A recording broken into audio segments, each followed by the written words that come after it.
বলিউডের অ্যানিমেল মুভির মতোই এখন লুক এবং ক্যারেক্টারের গভীরতা নিয়ে কাজ করা হয়েছে।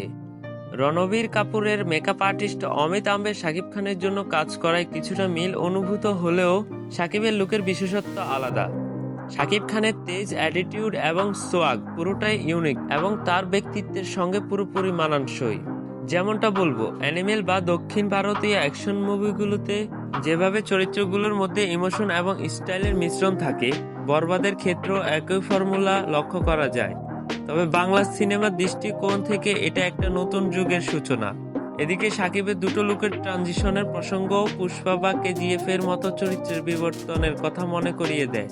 তবে শাকিবের বরবাদের লুক সম্পূর্ণ নতুন এবং একদম তার নিজের ক্যারিশমার প্রতিফলন।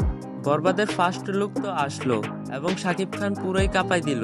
মানে বরবাদের ফার্স্ট লুক যে আসবে এটা তো সবাই অলমোস্ট জানে, এবং কিছু একটা যে হবে, কিছু একটা যে আসবে, একটা ধামাকা যে ক্রিয়েট হবে, এটা আজ করা গেল। এমন লেভেলের লুক নিয়ে যে শাকিব খান হাজির হবে এটা শাকিব ভক্তরাও এক্সপেক্ট করতে পারেনি। রোলস রয়েসের ওপর শাকিব খান যে অ্যাটিটিউডে, যে সোয়াগ নিয়ে দাঁড়িয়ে আছে, পুরোই মাথা নষ্ট। তার চোখে মুখে যেই তেজ, সেই তেজ কিন্তু আসলে একদম তছনছ করে দেবার মতো। এখন শাকিব খানের এই লুকটা তো ফাটাফাটি ছিল এবং এই সিনেমা দেখার প্রতি আগ্রহ আরো বাড়িয়ে দিয়েছে।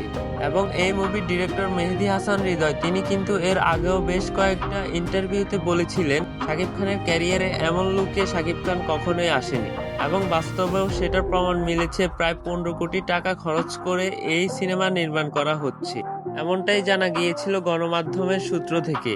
এবং এত বড় বাজেটের বাংলা সিনেমা ম্যাক্সিমাম স্পর্শ নয়, কিন্তু মুম্বাইতে শুট হচ্ছে অ্যান্ড লার্জ স্কেলে যে সব কিছু হচ্ছে সেটাই ছোট মোশন।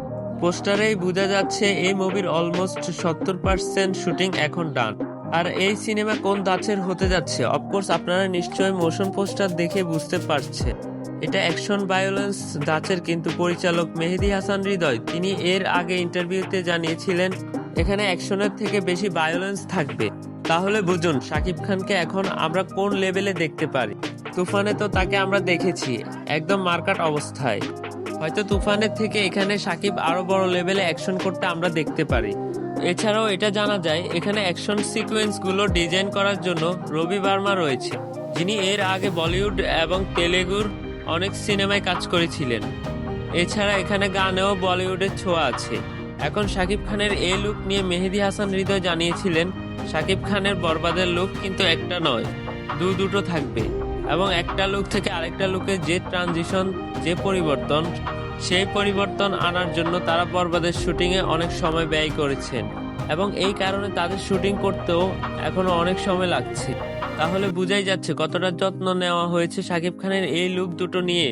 সো ফার্স্ট লুক যদি এমন হয় তাহলে সেকেন্ড লুকটা কোন লেভেলের হতে পারে বা কি হতে পারে সেটা জানার তো আগ্রহ যেন আরো বেড়ে গেল। হ্যাঁ, আরেকটা বিষয়, অনেকে লুক দেখে অ্যানিমেল মুভির ওই যে রণবীর কাপুরের আরেকটা লুক ছিল না, ছোট ছোট চুলওয়ালা আজিজ ক্যারেক্টারের, সেটার সঙ্গে কম্পেয়ার করছে যে অনেকটা ওই ধাঁচের মনে হচ্ছে ওয়েল। এখানে কিন্তু অ্যানিমেলেরও একটা যোগসূত্র আছে। মানে এখানে শাকিব খানের যিনি মেকআপ আর্টিস্ট, তিনি অ্যানিমেল মুভিতেও কাজ করেছে মেকআপ আর্টিস্ট হিসেবে রণবীর কাপুরের ক্যারেক্টারে, এবং তার নাম হচ্ছে অমিত আম্বে।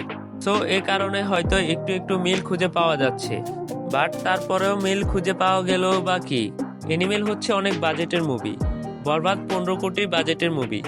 সো বাংলা সিনেমাতে এমন একটা লুক বাজেট লিমিটেশন থাকা সত্ত্বেও যে ফুটাই তোলা হয়েছে, এটাও অনেক বড় একটা অ্যাচিভমেন্ট। যাই হোক, বরবাদের এই ফার্স্ট লুক নিয়ে আপনার কি অপিনিয়ন মাস্ট জানাবেন। বরবাদের ফার্স্ট লুক নিয়ে আলোচনা করলে বোঝা যায় বাংলা সিনেমা ধীরে ধীরে নতুন উচ্চতায় পৌঁছাচ্ছে। শাকিব খানের এই লুক যে পরিমাণ ইমপ্যাক্ট তৈরি করেছে তা অন্য লেভেলের।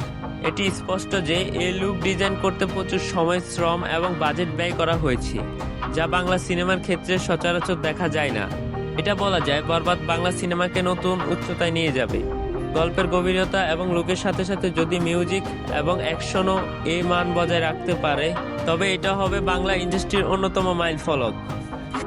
তো বন্ধুরা, এই ছিল আজকের ভিডিওটি ভালো লাগলে একটি লাইক দিয়ে চ্যানেলটি সাবস্ক্রাইব করুন।